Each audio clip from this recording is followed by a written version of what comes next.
મંત્રી શ્રી ગિરિરાજ સિંહની અધ્યક્ષતામાં રોડા ગામ ખાતે લાભાર્થી સંપર્ક અભિયાન યોજાયો.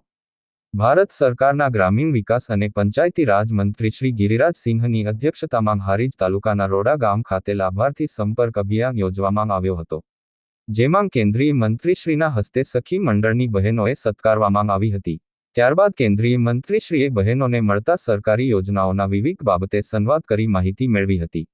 રોડા ગામે ઉપસ્થિત બહેનોને સંબોધતા મંત્રીશ્રીએ જણાવ્યું કે આપણે ભાગ્યશાળી છીએ કે આપણને વડાપ્રધાન સ્વરૂપે નરેન્દ્રભાઈ મોદી મળ્યા છે, જેઓનું ધ્યાન હંમેશા દેશના વિકાસ તરફ હોય છે. નાગરિકોને સારી સ્વાસ્થ્ય સુવિધાઓ મળે એની ચિંતા પણ સરકાર કરી રહી છે. દેશની મહિલાઓનો વિકાસ થાય એ માટે પણ અનેક યોજનાઓ અમલમાં મૂકવામાં આવી છે. આ સરકાર દ્વારા ગરીબોને ગરીબી રેખામાંથી બહાર લાવવાનું કામ કરવામાં આવ્યું છે એમ મંત્રીશ્રીએ જણાવ્યું હતું.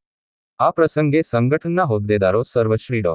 દશરથજી ઠાકોર, શ્રી નંદાજી ઠાકોર, શ્રી પોપટજી ઠાકોર, ગામના આગેવાનો અને બહોળી સંખ્યામાં સખી મંડળની બહેનો અને મહિલાઓ ઉપસ્થિત રહી હતી.